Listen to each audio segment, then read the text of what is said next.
नमस्कार। अमेरिका का भारत के साथ संबंध बिगाड़ते रहना, इसके पीछे कुछ कारण हैं। क्योंकि मोदी जी ने एक ऐसी व्यवस्था दी भारत की इकोनॉमी को, वो है रुपए। पूरे वर्ल्ड का ट्रांजैक्शन इससे पहले अमेरिकन एजेंसियों के द्वारा वीज़ा, मास्टर कार्ड और एक्सप्रेस, इन सब में किया जाता था, जिसमें ट्रांजैक्शन का 1.8% चार्ज करते थे। लेकिन इस ट्रांजैक्शन में 1.4% किसको जाता था? अमेरिका को। और 0.4 में रिजर्व बैंक और जो बैंक उन कार्ड को चलाते हैं उनको मिलता था। इस रुपए ने जो व्यवस्था की, नेशनल NPCI, जो रिजर्व बैंक की ही एक संस्था है, जिससे रुपए कंट्रोल होता है, कार्ड, एक ट्रांजैक्शन। और इसमें जो पेमेंट जाता है वो केवल इंडिया में रहता है, अमेरिका को नहीं जाता। तो भारत का जो ट्रांजैक्शन होता था और प्लस भारत के जो अभी हमारे प्रधानमंत्री जी ने 8 देशों के साथ व्यापार डॉलर के बदले रुपए में ट्रांजैक्शन करने की व्यवस्था बनाई। मतलब ट्रांजैक्शन उनकी करेंसी में और अपनी करेंसी में होगा। तो इससे क्या हुआ, और ये अकाउंट जो भारत में ऑपरेट हो रहे हैं इस समय, करीब करीब 65 करोड़ रुपए के हैं अकाउंट हैं। और इससे कम जो है देखा जाए तो अमेरिकन कंपनियों के जो ट्रांजैक्शन हैं उनका लेन देन हुआ। तो इस व्यवस्था से अमेरिका को काफ़ी नुकसान हुआ। और आने वाले समय में जो उनका डॉलर है वो कोई करेंसी नहीं, कोई गारंटी नहीं है, वो केवल बिजनेस का एक कार्ड है। तो उस कार्ड को आप कैश भी नहीं करा सकते हैं अमेरिका में। वो कार्ड आप सरेंडर करेंगे तो उसके बदले आपको गोल्ड नहीं मिलेगा। वो कहेंगे ये मेरे लिए नहीं, आप इस पे बिजनेस करिए। उस व्यवस्था से उभारने के लिए, और जितने ट्रांजैक्शन आज तक होते रहे हर में पूरे वर्ल्ड का, चाहे यूरो में ट्रांजैक्शन हो, वो डॉलर में चेंज होगा। इनकी चेंज करने की एजेंसियां हैं जो 4-5 हैं, जिनके थ्रू 98% आपका ट्रांजैक्शन होता है, वो अमेरिकन कंपनियां हैं। अगर वो उसमें ट्रांजैक्शन होगा तो अमेरिका को वो जाएगा, डॉलर में कन्वर्जन वही लेते हैं। तो ये सारी व्यवस्था रुपए लागू करने से और कंट्री टू कंट्री जो उस करेंसी में बिजनेस होगा, अमेरिका को बहुत बड़ा घाटा लग रहा है। और ऐसा घाटा जो उसके साम्राज्य को ख़त्म कर रहा है। इसलिए डोनाल्ड ट्रंप बहुत बुरी तरीके से भारत के पीछे पड़े हुए हैं कि बिजनेस जो है रुपए में नहीं, अपनी कंट्री एक दूसरे कंट्री में नहीं करें, उसकी करेंसी में, आप डॉलर में करें। इसके लिए जो अभी 8 देशों ने अपने बिजनेस को उन करेंसियों के थ्रू ही करने की व्यवस्था दी है, उससे वो परेशान हो गए हैं। और उसको ये न कह के कि मेरा नुकसान हो रहा है, वो तरह तरह के हथकंडे अपना के भारत के ऊपर प्रेशर डालना चाह रहे हैं कि भारत किसी सूरत से इस व्यवस्था को ख़त्म करे, जिससे उनका जो बिना काम किए हुए पूरे वर्ल्ड में हर एक पेमेंट पर कमीशन था वो चलता रहे। ये सबसे बड़ा माफिया राज जो अमेरिका का था वो एक छत्र राज टूटता हुआ नज़र आ रहा है, जिसमें भारत को बहुत बड़ा फ़ायदा हो रहा है। इसलिए अमेरिका विरोध कर रहा है टैक्स लगाकर, और भारत के ऊपर कंडीशनल कि आप रूस से नहीं बिजनेस करेंगे, आप किससे बिजनेस करेंगे मैं डिसाइड करूंगा। तो इस तरीके की जो उसके यहाँ गुंडागर्दी की व्यवस्था है उसको एक चैलेंज मिल रहा है।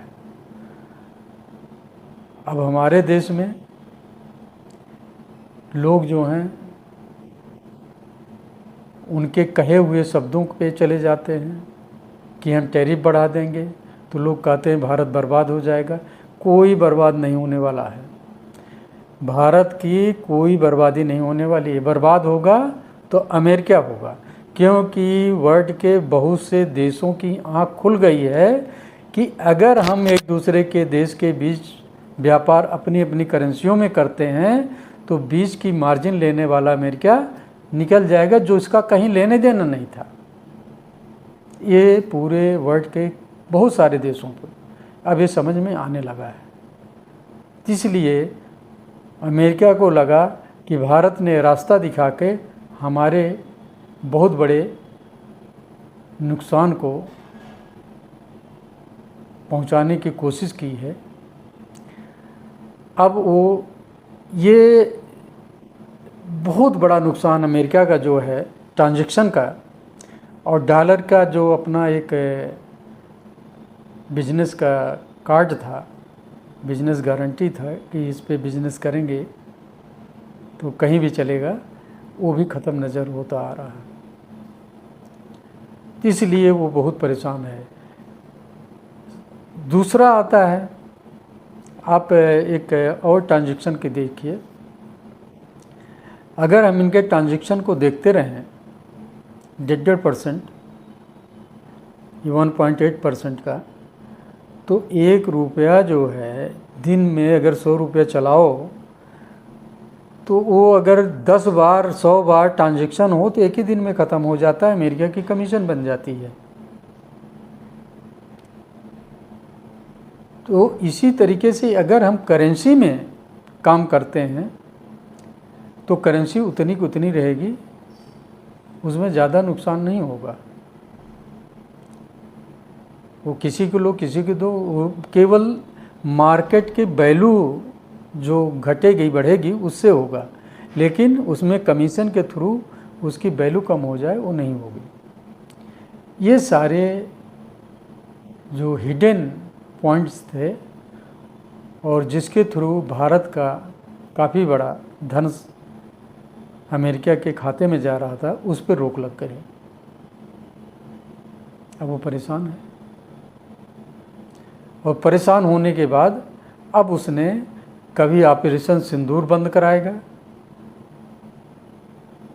कभी कहेगा कि मैं कश्मीर के मुद्दे में मैं हस्तक्षेप कर रहा हूँ और उसमें मैं समझौता कराऊंगा। किस चीज़ का समझौता कराओगे? अभी बोला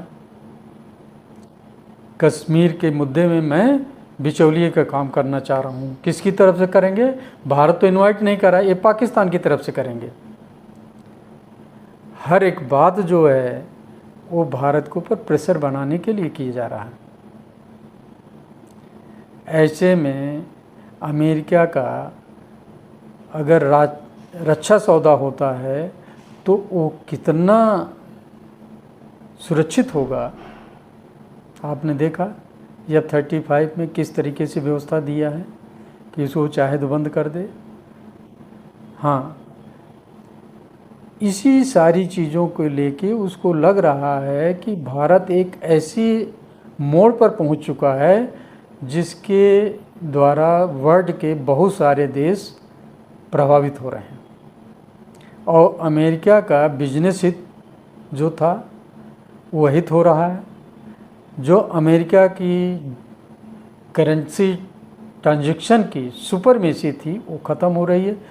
8 देश में UAE भी है जिसमें बहुत सारे अरब कंट्रीज हैं। ईरान है, यूएई की बहुत सारी कंट्री, ब्राज़ील है, आप देखें रूस है, चाइना का, फ्रांस का अभी हुआ है, और हमको लगता है इंग्लैंड के साथ जो भी फ्री ट्रेड डील हुई है उसमें भी व्यवस्था होगी। इस तरीके से अगर चलता रहा तो हमको लग रहा है कि कहीं न कहीं अगला जो अनरेस्ट पूरे वर्ल्ड में क्रिएट होगा ये रुपए के ट्रांजैक्शन को लेके होगा। और हमारे देश के नागरिकों को ये सोचना चाहिए कि आज भारत अगर उठ रहा है, जो पैसा यहाँ से बाहर जा रहा था उसको रोका गया और उस पैसे से देश का विकास हो रहा है। और देश के विकास में बाधा डालने वाले जो लोग हैं, जो आए दिन किसी चीज़ पे गंभीर होकर वार्ता नहीं करते, केवल एक हवाई करते हैं, वो कहीं न कहीं अमेरिका के हितों के लिए काम कर रहे हैं। अगर ऑपरेशन सिंदूर में फाइटर जेट गिरे तो ट्रंप की कही हुई बात पक्की है, इंडिया के सैनिकों की, ऑथराइज पर्सनों की और सर्वदलीय बैठक में कही हुई बात गलत है। क्योंकि आज देख रहे हैं पार्लियामेंट कितने दिन से ऑपरेशन सिंदूर के ऊपर नहीं चल पा रहा, फिर नहीं चलेगा, आरक्षण के ऊपर नहीं चलेगा, क्योंकि सुप्रीम कोर्ट में SC/ST का जो आरक्षण का मामला आया वो उसमें भी अभी प्रॉब्लम आने वाली है कि इनके अंदर भी पता किया जाए कि किसको मिलना चाहिए, उनको एक स्क्रीनिंग करनी है। तो ऐसे मुद्दे लेके वो एजेंडे पाएंगे और चलने नहीं देंगे। हाँ, देश में जो गलत लोग हैं वो अगर देश से बाहर जाएं तो इनका प्रॉब्लम खड़ी हो जाती है विपक्ष की। तो ये चाहते क्या हैं कि भारत केवल एक लोगों से सामान लेने वाली एजेंसी बनी रहे, और चाहे ट्रेड वन साइडेड ही क्यों न हो, कल भारत का सारा जो GDP है वो कर्ज के अंदर डूब जाए, उस कंट्री के टोटल ट्रांजैक्शन डिफरेंस के अंदर वो क्लेम में चली जाए, डिफ़ॉल्टर हो जाए। तो ऐसी व्यवस्था तो नहीं होनी चाहिए ना। अगर कोई काम हो रहा है उस पर जनता को भी जागरूक होना चाहिए और देश के नेताओं को भी जागरूक होना चाहिए कि क्या करने से देश का हित है और क्या करने से अहित है, और क्या चीज़ डिस्कशन में आनी चाहिए और क्या चीज़ नहीं आनी चाहिए। ये सारी व्यवस्था देखकर ही सड़क पे आंदोलन होने चाहिए। हमारे यहाँ इसी तरीके से आप देखेंगे दूसरी कंट्री में अगर कोई मुस्लिम देश प्रॉब्लम में होता है अमेरिका के द्वारा, तो भारत के मुस्लिम कुछ नहीं बोलते।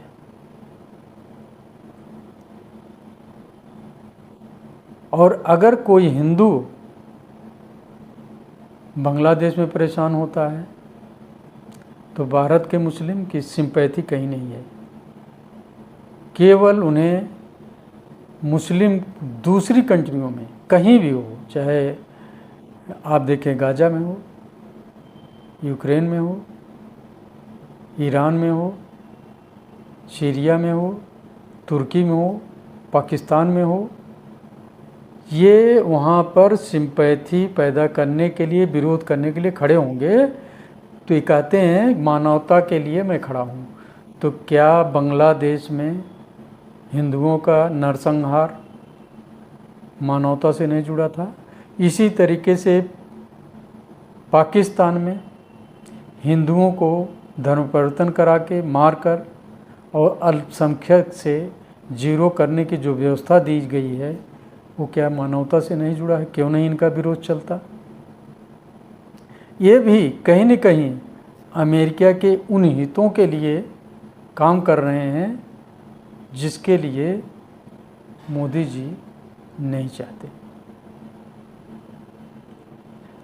क्योंकि देश की व्यवस्था ही ऐसी बना दी गई थी पहले से कि किसी को कुछ समझ में न आए। अब विपक्ष की समस्या यह है कि पैसा आता कहाँ से। कई बार चर्चा में आया कि कर्ज पे कर्ज लिए जा रहे हैं, क्या किए जा रहे हैं। व्यवस्था यही बनी है, ऐसी बनाई जाती है कि रोड बन रही हैं, कहाँ से बन रही, सरकारी पैसे नहीं लग रहे हैं। ये पैसे जो ट्रांजैक्शन के हैं ये लाखों करोड़ में हैं, जो सेव हो रहे हैं, जो बचत में आ रहा है, रिजर्व बैंक के पास आ रहा है और बैंक के पास जा रहा है, भारत के बाहर नहीं जा रहा है। ये व्यवस्था है काम करने के लिए, धन की व्यवस्था जो यहाँ से किसी न किसी रास्ते से बहकर दूसरे देशों में जा रहा था। ये एक गूढ़ सब्जेक्ट है, इसलिए इसे उस भाषा में बताना पड़ रहा है कि जो आम जनता देश की समझ सके।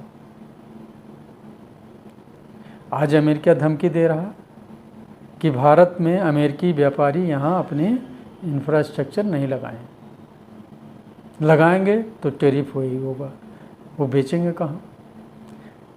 फिर वो अपनाएगा कि हम तो इस देश का बैन कर रहे हैं ये आइटम। अभी आपने देखा, एक बड़ा क्रिटिकल उदाहरण आपको मैं दे रहा हूँ कि रूस के साथ तेल व्यापार अगर भारत कर रहा है तो उन देशों के ऊपर भी सैंक्शन लग सकती है जो भारत से तेल खरीदेंगे। ठीक, तो क्या ब्रिटेन का ट्रेड का समझौता खतरे में नहीं पड़ेगा? क्योंकि ब्रिटेन भी बहुत सारी चीज़ें भारत से आयात कर रहा था। ये इसकी एक लिमिट है अमेरिकन प्रेसिडेंट ट्रम्प जी की। वो कब क्या बोलेंगे, अभी तक तो नहीं बोले हैं, कल बोल दें कि आप रूस से तेल खरीदने वाले देश भारत का सामान ले रहे हैं, इसलिए मैं आपके ऊपर इतने % टैक्स लगा रहा हूँ, टैरिफ इंक्रीज कर रहा हूँ। तो क्या इंग्लैंड का ट्रेड चलेगा? अगर इंग्लैंड चाहेगा तो चलेगा, और अगर उसे परेशान किया जाएगा तो कोई न कोई रास्ता बनाएगा। लेकिन ये चीज़ें कुछ दिन चलती हैं, कहीं ऐसा ना हो अमेरिका पूरे वर्ल्ड से अलग थलग हो जाए और अलग थलग होने के बाद उसको नुकसान हो और वर्ल्ड वार पर लोगों को मारने की और अटैक करने की धमकियों को वो वास्तविक रूप में अपनाना शुरू न कर दे। जैसे जापान के ऊपर हिरोशिमा में उसने बम गिराया था, किस लिए? थोड़ी सी बात पे उसके हार्बर पर अटैक हुआ था जापानियों का, तो तुम भी अटैक कर लेते उस तरीके से नुकसान। लेकिन मानवता को तार तार करते हुए हिरोशिमा पे बम गिराया, तो उसका कोई अपना दीन ईमान नहीं है।